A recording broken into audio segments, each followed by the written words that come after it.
सोचिए, एक औरत रोजा रखे, भूखी रहे, प्यासी रहे, नमाज पढ़े, दुआ करे और शाम को उसे बताया जाए तुम्हारा रोजा कबूल ही नहीं हुआ, बल्कि ये रोजा तुम्हारे लिए हराम था। जी हाँ, हराम। आप हैरान रह गए ना? लेकिन ये हकीकत है और ये बात हदीस से साबित है। दोस्तों, इस्लाम इतना रहमत वाला दीन है कि उसने औरत की हालात, उसके जिस्म, उसकी तकलीफ, उसकी मजबूरी, हर चीज को समझा है और वो ऐसी हालात बताई हैं जिसमें अगर औरत रोजा रखती है तो वो इबादत नहीं, गुनाह बन जाती है। आज की इस वीडियो में हम जानेंगे कि किन दो औरतों के लिए रोजा रखना हराम है, क्यों हराम है, क्या वाकया है और नबी सल्लल्लाहु अलैहि वसल्लम ने इसके बारे में क्या फरमाया है। तो मेरे दोस्तों, 99% मुस्लिम औरतों को भी नहीं पता, तो दिल थाम कर बैठ जाइए क्योंकि आज की वीडियो आपकी सोच बदल देगी और शायद आपकी या आपके घर की किसी औरत का गुनाह बचा दे। दोस्तों, पहली हालात है हैज यानी पीरियड्स, महावारी। जब औरत को महावारी आती है तो इस्लाम ने उसे आराम दिया है। ये वो दिन होते हैं जब उसका जिस्म कमजोर होता है, दर्द होता है, थकान होती है, लेकिन कई औरतें ये सोच कर रोजा रख लेती हैं कि अल्लाह के लिए है, रख लेती हैं, लेकिन हदीस में साफ आता है, हजरत आयशा रज़ी अल्लाह अन्हा फरमाती हैं, हमें हैज के दिनों में रोजा रखने से मना किया जाता था और बाद में कजा करने का हुक्म दिया जाता था, यानी इन दिनों में रोजा रखना जायज ही नहीं है। अगर औरत इन दिनों रोजा रखे तो वह रोजा कबूल नहीं होता, क्योंकि अल्लाह ने खुद मना किया है। सोचिए, अल्लाह आराम देना चाहता है और इंसान खुद को तकलीफ दे रहा है। दूसरी हालात है निफास, बच्चे के जन्म के बाद का खून। जब औरत बच्चा जनती है उसके बाद जो खून आता है उसे निफास कहते हैं। ये हालात भी हैज जैसी होती है, बल्कि उससे भी ज्यादा कमजोरी वाली। हदीस में आता है कि निफास वाली औरत नमाज और रोजे से रुकती है और बाद में रोजे की कजा करती है। इन दिनों में रोजा रखना भी हराम है। तो दोस्तों, ये गुनाह इसलिए है क्योंकि ये अल्लाह के हुक्म के खिलाफ जाना है। सोचिए, इस्लाम औरत को आराम दे रहा है, लेकिन वो खुद को तकलीफ देकर रोजा रखी है। अल्लाह कह रहा है मत रखो और वो रख रही है। यही वजह है कि ये इबादत नहीं रहती, बल्कि नाफरमानी बन जाती है। अब आप सोच रहे होंगे, अगर किसी को पता ना हो और रख ले, अगर शर्म के मारे किसी को बताया नहीं, अगर सोचे कि सब रख रहे हैं मैं भी रख लूं, तो दोस्तों आगे हम इन्हीं सवालों का जवाब देंगे वाकयात के साथ हदीस की रोशनी में, ताकि और कोई औरत अनजाने में ये गुनाह ना करे। तो वीडियो को आगे तक जरूर देखिए और एक लाइक करके हमारे हौसला अफजाई कीजिए और इसे शेयर कर दीजिए ताकि और लोग भी जान सकें। दोस्तों, अब जरा उन वाकयात की तरफ चलते हैं जो इस मसले को और भी साफ कर देते हैं, क्योंकि ये सिर्फ एक नियम नहीं बल्कि नबी सल्लल्लाहु अलैहि वसल्लम के दौर की अमल की हुई सुन्नत है। हजरत आयशा रज़ी अल्लाह अन्हा से जब एक औरत ने सवाल किया कि ऐ उम्मुल मोमिनीन, हैज वाली औरत रोजे की कज़ा करती है लेकिन नमाज की कज़ा क्यों नहीं करती, तो हजरत आयशा रज़ी अल्लाह अन्हा ने जवाब दिया, हमारे साथ भी यही होता था, हमें रोजे की कज़ा का हुक्म दिया जाता था और नमाज की कज़ा का नहीं।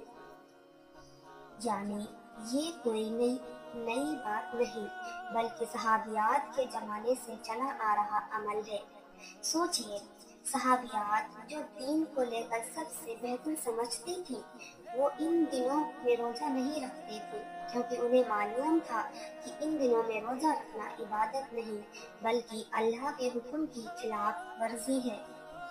एक वाकया आता है कि एक औरत रमजान में थी और उसे हैज शुरू हो गया। उसने सोचा कि बस थोड़ा सा खून है, रोजा पूरा कर लेती हूँ।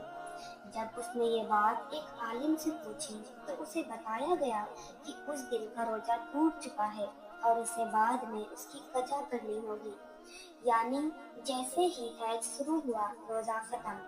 दोस्तों, इस्लाम ने यहाँ बहुत साफ लाइन खींच दी है, इसमें कोई समझौता नहीं है।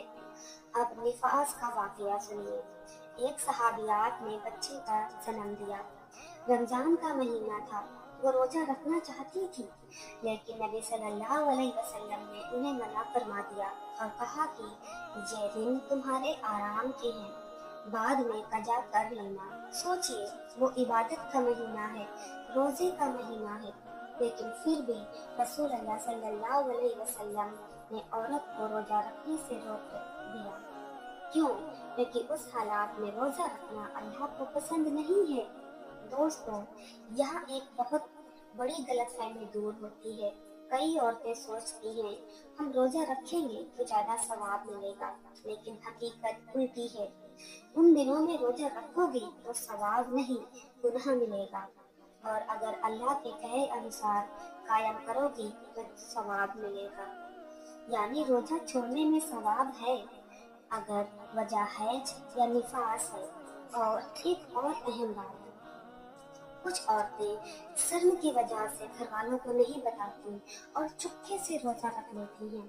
लेकिन दोस्तों, अल्लाह से क्या छुपेगा? जो चीज अल्लाह ने खुद तुम्हारे लिए मना की है, उसे छुप कर करना ये इबादत नहीं हो सकती। हदीस में आता है, अल्लाह को ये पसंद है कि उसकी दी हुई रुखसतों को भी कबूल किया जाए जैसे उसके हुक्मों को माना जाता है।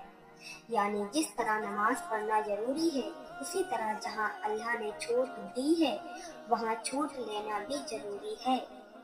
अब एक और सवाल, अगर किसी औरत ने अनजाने में हैज या निफास में रोजा रख लिया तो क्या होगा?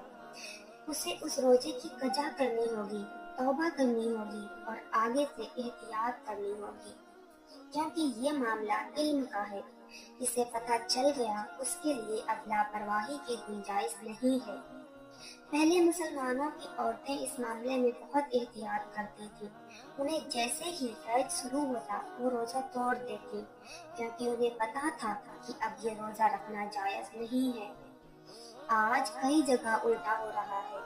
लोग दीन की जानकारी के बिना अपनी भावनाओं में आकर इबादत करने लगते हैं। लेकिन दोस्तों, इस्लाम भावनाओं से नहीं, हुक्म से चलता है और अल्लाह का हुक्म साफ है। हैज और निफास वाली औरत रोजा नहीं रख सकती, बाकी जो छोटे रोजे हैं वो बाद में आराम से पूरे करेगी। अब हम आगे जानेंगे इन दिनों में औरत क्या करे, क्या इबादत कर सकती है, कैसे सवाब कमा सकती है और रोजा ना रखते हुए भी अल्लाह के करीब कैसे रह सकती है। तो दोस्तों, अब सबसे अहम सवाल, जब औरत हैज या निफास में हो और रोजा रखना उसके लिए हराम हो तो वो इन दिनों में क्या करे? क्या वो पूरी तरह इबादत से दूर हो जाती है? क्या उसके लिए रमजान के दिन बेकार चले जाते हैं? हरगिज नहीं। यही इस्लाम की खूबसूरती सामने आती है। अल्लाह ने रोजा और नमाज से रोका है, लेकिन इबादत से नहीं। हजरत आयशा रज़ियल्लाहु अन्हा फरमाती हैं कि हैज के दिनों में भी हम जिक्र करते थे, दुआ करते थे, अल्लाह को याद करते थे। यानी इन दिनों में औरत के लिए दरवाजे बंद नहीं होते, बल्कि इबादत का तरीका बदल जाता है। सबसे पहले जिक्र, यानी सुभान अल्लाह, अल्हम्दुलिल्लाह, अल्लाहु अकबर, अस्तगफिरुल्लाह। ये औरत कि ये عورتیں ہر الفاظ پڑھ سکتی ہیں اور ہر حالات میں پڑھ سکتی ہیں۔ دوسرا ہے درود شریف۔ رسول اللہ صلی اللہ علیہ وسلم پر درود بھیجنا بہت بڑا ثواب ہے، اس میں کوئی روک ٹوک نہیں ہے۔ اور تیسرا ہے دعا۔ حیض اور نفاس کے دنوں میں کی گئی دعا بہت قبول ہوتی ہے، کیونکہ عورت اس حالات میں صبر کر رہی ہوتی ہے۔ اور چوتھا ہے قرآن سننا۔ خود تلاوت نہیں کریں گی لیکن قرآن سن سکتی ہیں، آج کے دور میں موبائل سے، ٹی وی سے یا کہیں سے بھی۔ پانچواں ہے تسبیح اور استغفار۔ یہ وہ عبادتیں ہیں جن پر کوئی روک ٹوک نہیں ہے۔ سوچئے، اللہ نے روزہ اور نماز سے روکا لیکن ثواب کے دروازے کھلے رکھے۔ اب ایک واقعہ سنیے۔ ایک عورت رو رہی تھی کہ رمضان آ گیا اور مجھے حیض آ گیا، میں روزے نہیں رکھ پا رہی۔ ایک عالم نے اس سے کہا، تم روزہ رکھتی ہو تو اللہ کی عبادت کرتی ہو، لیکن آج روزہ چھوڑ کر بھی تم اللہ کی عبادت کر رہی ہو، کیونکہ تم اس کا حکم مان رہی ہو۔ یعنی روزہ چھوڑنا بھی عبادت ہے، اگر وجہ حیض یا نفاس ہے۔ تو دوستو، یہاں ایک بہت بڑا راز سمجھیے۔ عبادت کا نام صرف محنت نہیں ہے، عبادت کا نام ہے اللہ کی بات ماننا۔ اگر اللہ کہے کرو تو کرو، اگر اللہ کہے مت کرو تو مت کرو، یہی اصل بندگی ہے۔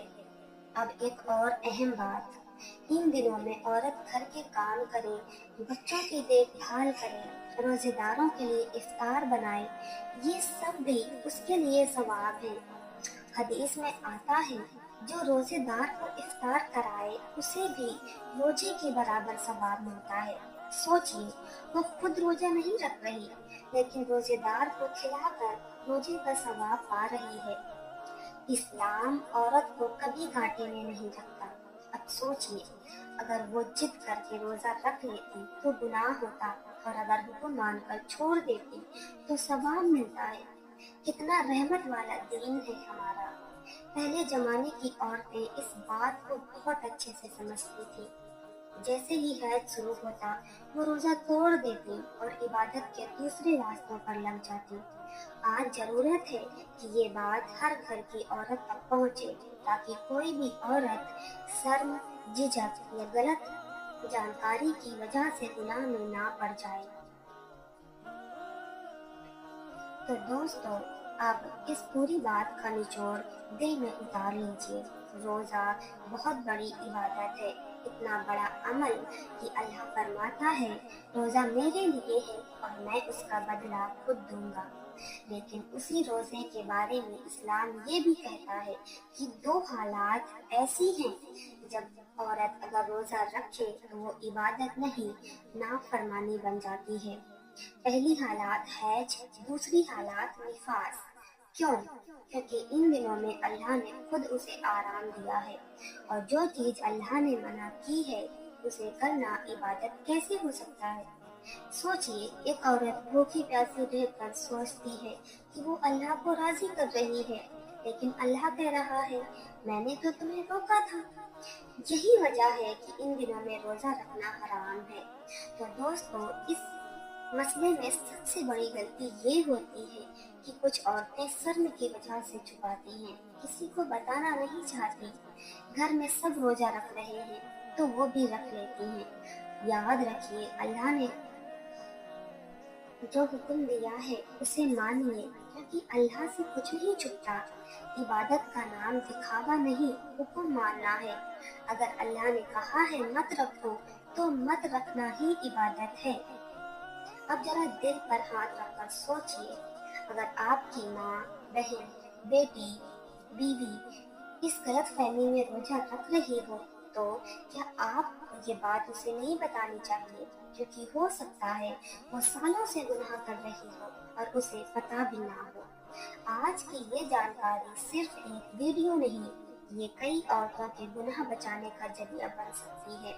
تو دوستو، اسلام عورت پر ظلم نہیں کرتا، اسلام عورت کو راحت دیتا ہے، سکون دیتا ہے۔ اسلام اس کی تکلیف کو سمجھتا ہے، اور یہی اس دین کی سب سے خوبصورتی ہے۔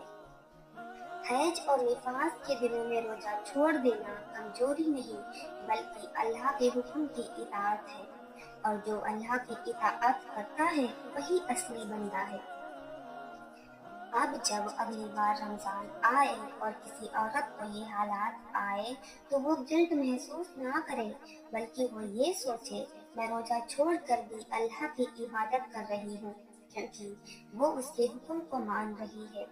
دوستو، اگر آج کی یہ باتیں آپ کے دل کو چھو گئی ہوں تو اسے اپنے گھر کی ہر عورت تک ضرور پہنچائیں۔ شاید آپ کی ایک شیئر سے کسی کی سالوں کی غلط عبادت صحیح ہو جائے، کسی کا گناہ رک جائے، کسی ماں، بہن، بیٹی کا روزہ صحیح طریقے سے قبول ہو جائے۔ یاد رکھیے، روزہ رکھنا عبادت ہے، لیکن جہاں اللہ نے روکا ہے وہاں روزہ چھوڑ دینا اس سے بھی بڑی عبادت ہے۔ ویڈیو پسند آئے تو لائک، شیئر اور چینل کو سبسکرائب کریں تاکہ ایسے کام کی دین کی باتیں ہر گھر تک پہنچتی رہیں۔